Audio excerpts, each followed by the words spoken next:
আজ সকালে বানিয়েছিলাম নিরামিষ ছোট আলুর দম। শীতকাল মানেই তো বাড়িতে ছোট আলু আসা শুরু, আর ছোট আলুর দম না হলে হয়? কড়াইতে বেশ খানিকটা সর্ষের তেল দিয়ে তার মধ্যে ফোড়ন দিয়েছিলাম শুকনো লঙ্কা, তেজপাতা আর হাফ চামচ জিরে। ফোড়নটা একটু ভাজা ভাজা হয়ে গেলে তার মধ্যে দিয়েছিলাম একটা মিডিয়াম সাইজের টমেটো কুচি। টমেটোটা খানিক ভেজে নিয়ে তার মধ্যে দিয়ে দিয়েছিলাম একটু আদা কাঁচা লঙ্কা বাটা। এখন টমেটোটা একেবারে গলে যাওয়া পর্যন্ত অপেক্ষা করব। শীতকালে এই ছোট আলুর দম প্রত্যেক বাড়িতেই হয়ে থাকে, আর এর মধ্যে অবশ্যই দেওয়া হয় মটরশুঁটি আর ধনেপাতা।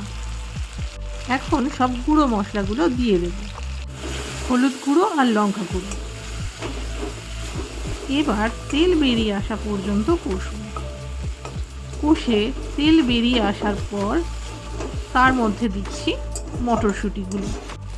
গ্রীষ্মকালে আলুর দম হলে অন্য কথা, কিন্তু শীতকালের ছোট আলুর দমে মটরশুঁটি পড়বে, এটা কিন্তু অবশ্যম্ভাবী। মটরশুঁটিটা দিয়ে বেশ অনেকক্ষণ ধরে কষানোর পর আগে থেকে সিদ্ধ করে রাখা আলুগুলো দিয়ে দেব। আলুগুলো দিয়ে বেশ অনেকক্ষণ ধরে কষাতে থাকবে।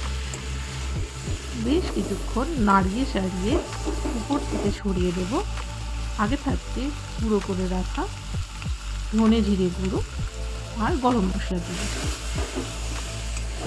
ব্যাস, এবার সব মিশিয়ে নিয়ে ঢেলে দেব জল। এবার দিয়ে দেব স্বাদ মতো নুন। ব্যাস, এবার নুনটা ভালো করে মিশিয়ে নিয়ে তারপর স্বাদটা ব্যালেন্স করার জন্য দিয়ে দেবো একটুখানি চিনি। এবার ভালো করে ফুটতে দেব। ফুটে আসলে উপর থেকে ছড়িয়ে দেব ধনেপাতা কুচি। তরকারিটা ভালো করে ফুটে এসছে, এবার উপর থেকে অবশ্যই ধনেপাতা। আর শীতকাল মানেই তো ধনেপাতার একটা অদ্ভুত গন্ধ, বলুন।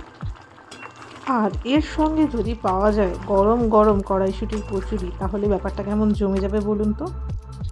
তাহলে আমাদের গরম গরম ঝাল ঝাল ছোট আলুর দম রেডি। দিও বা লুচি, রুটি, পরোটা দিয়েও এটা খেতে খারাপ লাগবে না, বলুন।